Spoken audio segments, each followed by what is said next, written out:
The fallout continues from Caitlin Clark being gouged in the eye by the fake fingernails of Dijonai Carrington of the Connecticut Sun in their playoff game a couple days ago on Sunday. Continues being talked about, and more of this story continues to unfold. Yesterday, we saw the alternate angle, which showed what my gut told me all along, which is that this appeared to be quite intentional. Dijonai Carrington had a very unnatural hand motion after swiping at the pass that Caitlin made to Aaliyah Boston, and just kind of went from a nice easy arc to pointing her fingernails out and right hit the eye of Caitlin Clark. Hard to deny that. And then when you consider their history, it's a one-sided history, of course, which I'll get into more of that here in a second. But her history of online attacks of Caitlyn and online attacks of her fans, and that one time when she felt like she was flopping for a foul and just did this incredibly exaggerated, I was going to say a seizure-like look.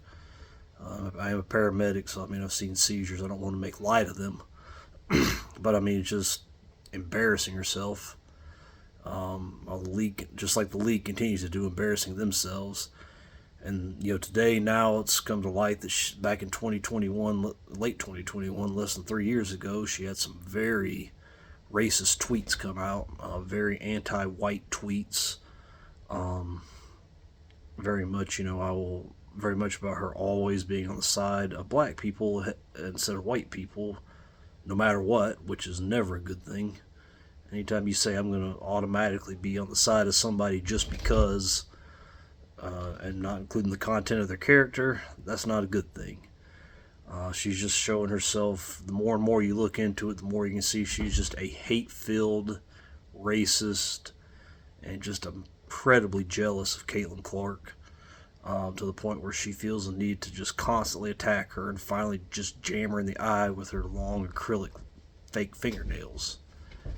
And I don't get it.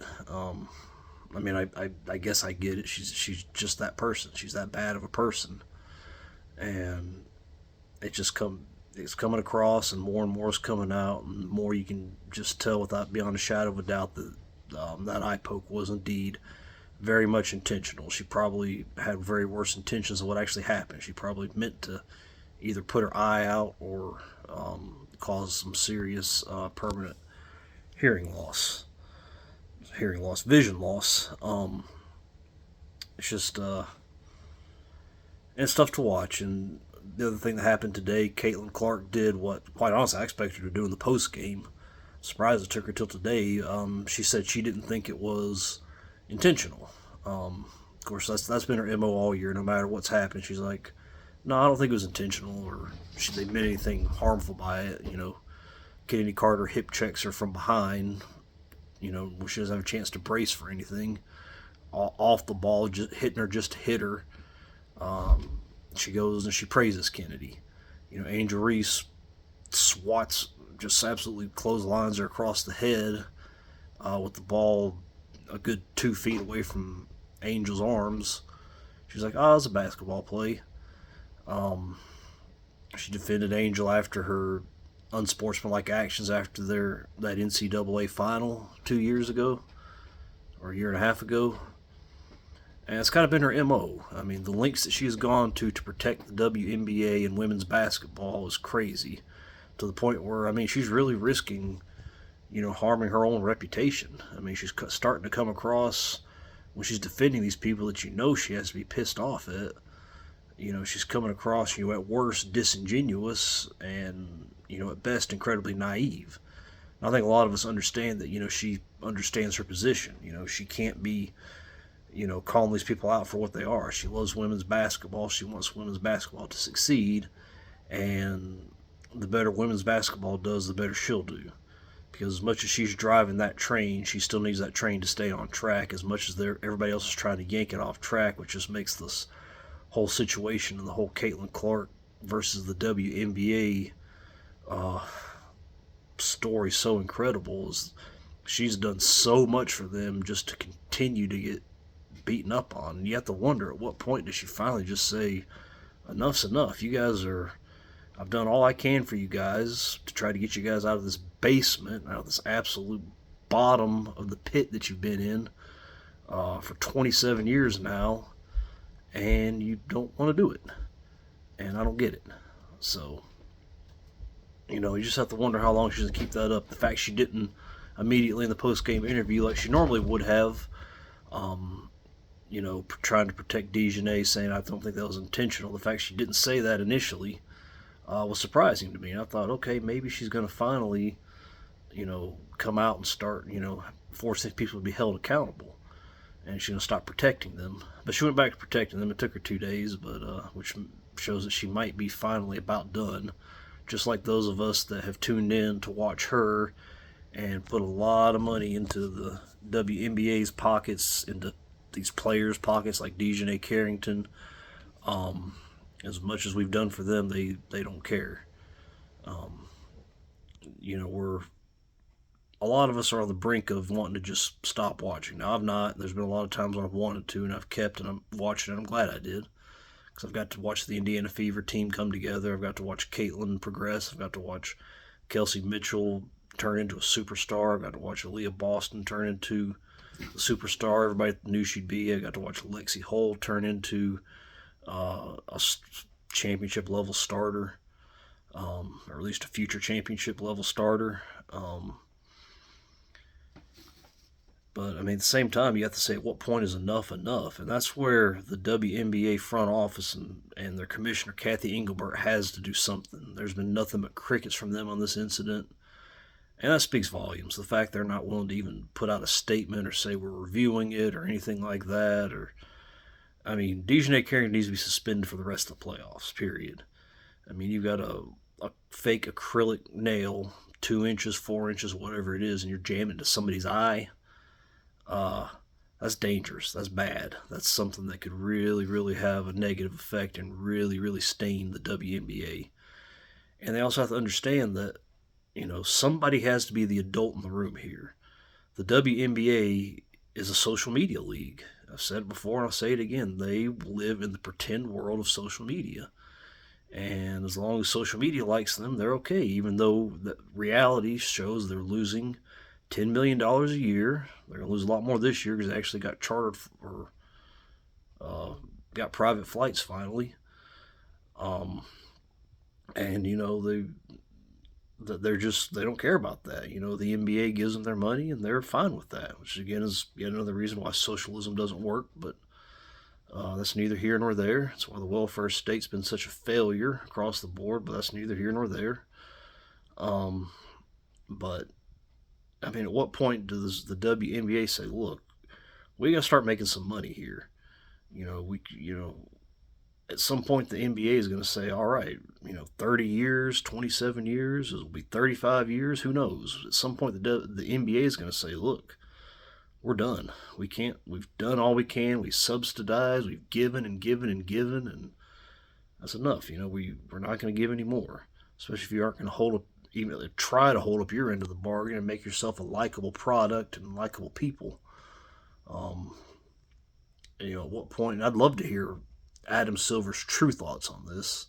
If he made a statement, he'd give the normal. He's a little bit better with PR than some of them are in the WNBA, so he'd say all the right stuff. But I'd love to know his exact thoughts on this and some of the stuff he's saying behind closed doors. About, look, here's our chance to finally stop having to pay these guys, and they just keep trying to tear down this incredible thing that's allowing them to get built up where they can stand on their own 2 feet, make their own money, and ultimately make their own decisions.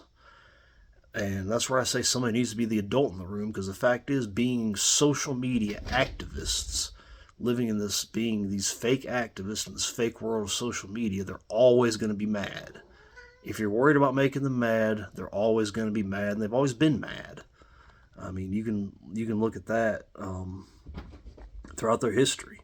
No matter what, even when they were at rock bottom these last few years, they're always mad, saying, we need to make more money. We need to make get the same percentage of the revenue that the NBA players make, seemingly blissfully unaware that if you take away the NBA's handouts, they're losing money. If they wanted the same percentage of revenue that their league brings in, their league loses revenue, so they would have to pay to play instead of getting paid. And they're making six figures, up to 70 or at worst $75,000 for 4 or 5 months of work in a league that just loses millions of dollars a year. It's just they're so far removed from reality, and they're on social media, which is so far removed from reality. They probably think they're owed it. They probably think they deserve that, and the fact is they don't. And like I said, at some point they just have to say, "Look, we're not doing this." And they're going to get mad and whine and say, "Well, you're just doing this for the straight white girl." Well, they're going to get mad and whine no matter what. We've seen that. That's what they do. That's what part of it being in the fake social media world is. You're perpetually the victim. Overlook the fact $10 million a year is being given so you can live in your little world. You can live in your little fake world and have no consequences at all for your actions. I don't know.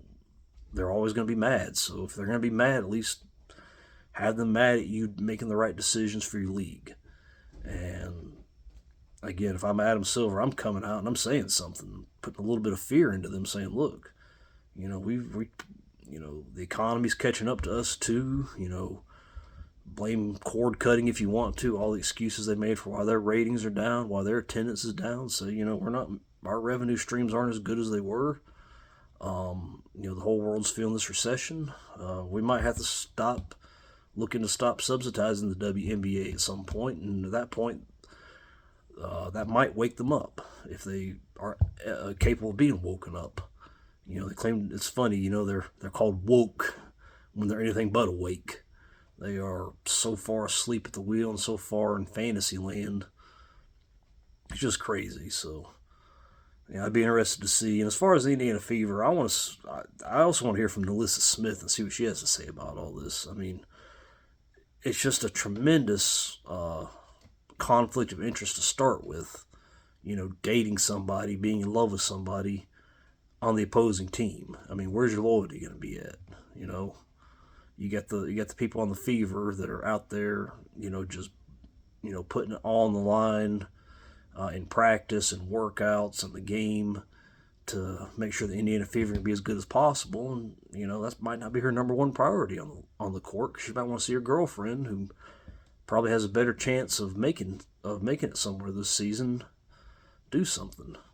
Where's she? Where's her thoughts on this? Watching her girlfriend just poke anybody else right in the eye, let alone her teammate. It's just an amazing conflict of interest. I think they need to bench her for the rest of the series and quite honestly the rest of the playoffs. I mean, enough's enough. She has harmed that team a lot more than she's helped it. Put Damaris Dantes and Tammy Fig-Benley in there and let them do it, because she's just, at least their focus will be on the Fever, not on this relationship with this incredibly racist, vile person, which makes you have to wonder what kind of person Nalissa Smith is. Obviously we've seen great people in love with and married to bad people, so I hate to paint her in that same brush, but you have to wonder. And if I'm Christy Sides, I have to make some very difficult decisions. She's going to have to anyways, because the Fever did just hire, I can't think of her name, she has a kind of hard to pronounce last name. They rehired their president of basketball operations they had from like 2000 to 2018 when they went to all those finals and won that one championship. She's back, and I have a lot of respect for Coach Christy Sides. I have a lot of respect for General Manager Lynn Dunn, who I think coached them for a while, but they got to start making some moves. They have a generational talent, and they cannot. There's just been too many times this year they've allowed wins to slip through for no good reason. They've not put themselves in position to win a game for no good reason. Bad rotations, bad coaching decisions, not calling a timeout when they need to. And I really think, as much as I don't want to just put all the blame on them, I think at some point this person's going to have to call them aside and say, what are your plans? And if they don't dazzle, and say, okay, we're going to find somebody else. There's just too much on the line, and Same thing for the WNBA with this eye gouging situation. There's way too much on the line, and they need to step up and do something. This is their time, and if they just sit there and don't do anything, I mean, they're really, really running the risk of ruining this opportunity. I mean, we're looking at probably tomorrow being the last day that the Fever their season even exists. It's probably going to end tomorrow, and we'll have to wait till next May. How many of us are going to hang around next May? I mean, I will. At least I think I will. But how many people are going to, sit back and have all these months to look back and say, gosh, I tuned in to watch Caitlin Clark and watch her do all these wonderful things and do these wonderful things for the league, protect people, say stuff she doesn't believe to try to protect the league and make the league look better. All for them just to completely trash her. And you just have to wonder, at what point do people say no more? And at what point does Caitlin finally have to say, I mean, if you're advising her, do you have to say, look, you're going to have to look out for number one here and finally say something. Say, this cannot continue. This is intentional and it cannot continue. Like I said, or she's just going to go down as, we might enjoy watching her, but she's going to go down as a shill for this just cesspool of a league who's defending it, even though they're all the dirty stuff they're doing to her. And it's going to make us wonder what's wrong with her. Why is she willing to defend these people that have done all this to her? So she needs to be careful. The league needs to be very, very careful. And like I said, they're going to do anything. Dijonai says, it was unintentional, and Caitlin finally stepped up and said, yeah, I don't think it was intentional, which, I mean, I expected her to do in the post-game press conference. And like I said, the fact she didn't, I thought maybe she's finally getting there, but no. So it'll be interesting to see. A lot of decisions that need to be made. It'll be interesting to see if they do anything or if they're content to just live in their world of losing money and staying in their fake little world of social media where they are stars and everybody loves them, when the truth is nobody cares about them, and they are losing money, and they're quite frankly a slap in the face to all Americans out here who are having to bust our tails for half the money, a third of the money that they're making. And if our company isn't profitable, we're done. The company folds, whatever franchise or whatever center we're working folds, we're out of a job, we're out of a paycheck, and they don't have to worry about that, and they've never worried about that, and it's just a slap in the face to all of us. So if they want to keep that up, they're going to run us all off again, and they're going to look back at some point, and once they finally have to face reality and say, man, we had it made and we blew it.